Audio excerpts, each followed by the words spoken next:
நம்ம பேசுகிற வார்த்தைகள் நம்ம சுற்றி இருக்கிற இடத்த மாற்ற முடியும். நிறைய நேரத்தில் நம்ம சுற்றி ப்ரெஷர் சிச்சுவேஷன்ஸ் பில்ட் ஆகும் பொழுது, நெகட்டிவான வார்த்தைகளை பேசணுன்ற ஒரு கட்டாயம் உண்டாகும் போது நம்ம என்ன பண்ணுவோம்னா, அந்த சிச்சுவேஷன், அந்த பர்சன் வார்த்தைகள் அதுக்கு பதில் கொடுக்கணும்னு நினைப்போம். அதனால பல நேரத்தில் நம்மளும் குறைவான வார்த்தைகளை பேசி மாட்டிக்கிறோம். அந்த ப்ரெஷரை உண்டாக்குறது பிசாசு.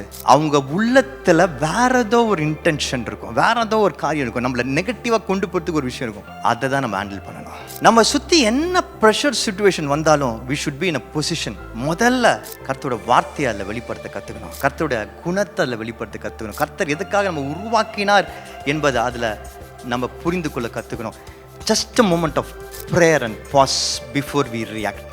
எனக்கு பிரியமானவர்களே, நம்ம வேர்ட்ஸ் இன்றைக்கு ரொம்ப கேவலமாக பயன்படுத்தப்படுகிறத பார்க்கிறேன். மீடியாவில், மற்ற இடங்களை, ஏன் சபைகளில் வார்த்தைகளை கேஷுவலாக உதாசீனமாக உலகம் புத்திசாலித்தனத்தை கற்றுக் கொடுக்குதுன்னு நினச்சி, புத்திசாலியாக பேசுகிறேன்னு நினச்சி பல நேரங்களில் I see words being used so badly. People do not realize அதுதான் அவங்களுக்கு பெரிய அடி என்று சொல்லி. ஆண்டவர் நியாயம் தீர்க்க வரும் பொழுது நிச்சயமாக நம்ம வார்த்தைகளை பற்றி கேட்பாரு. And we should learn to manage our words.